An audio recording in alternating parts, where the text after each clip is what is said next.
அரசியல் ரீதியான ஒரு உடன்பாடு பொது உடைமை கட்சிகள் அங்க சரண்டர் ஆயிட்டாங்க. இந்திய கம்யூனிஸ்ட், மார்க்சிய கம்யூனிஸ்ட். சரி. அப்ப தொழிற்சங்கத்த அவங்க நிர்பந்தப்படுத்துறாங்க. கையெழுத்து போட்டு வாங்க அப்புறம் பார்த்துக்குவோம் அப்படின்னு. ஸோ இந்த நிலைப்பாடு என்பது எல்லா தரப்பினரையுமே போக்குவரத்து தொழிலாளர்கள், மின்வாரிய ஊழியர்கள், இந்த அரசு ஊழியர்கள், ஆசிரியர்கள், மருத்துவர்கள் எடுத்துக்குவோம். மருத்துவர்கள் கடந்த 4 1/2 ஆண்டுகளாக தொடர்ந்து போராடுறாங்க. அண்ணா திராவிட முன்னேற்றக் கழக ஆட்சியில் சில கோரிக்கைகளை வைத்து ஒரு சாகுவரை உண்ணாவிரதம்னு ஒரு போராட்டத்தை நடத்துறாங்க. அப்ப அன்றைய எதிர்க்கட்சி தலைவர், இன்றைய முதலமைச்சர் ஸ்டாலின், அவங்க அருகில போய் ஒரு நாற்காலிய போட்டு உட்கார்ந்து, "இந்த அரசாங்கம் உங்கள கண்டுக்காது. நீங்க ஆட்சி மாற்றத்தை உருவாக்குங்க.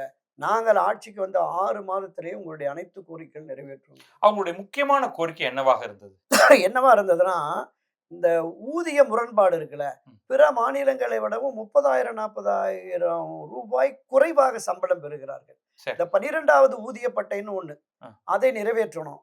ஆ அரசாணை 354, மறைந்த முன்னாள் முதலமைச்சர் திரு கருணாநிதி போட்ட அரசாணை. சரி. அப்போ உங்க அப்பா போட்ட அரசாணையாவது நிறைவேத்துங்கன்னு போராடுறாங்க.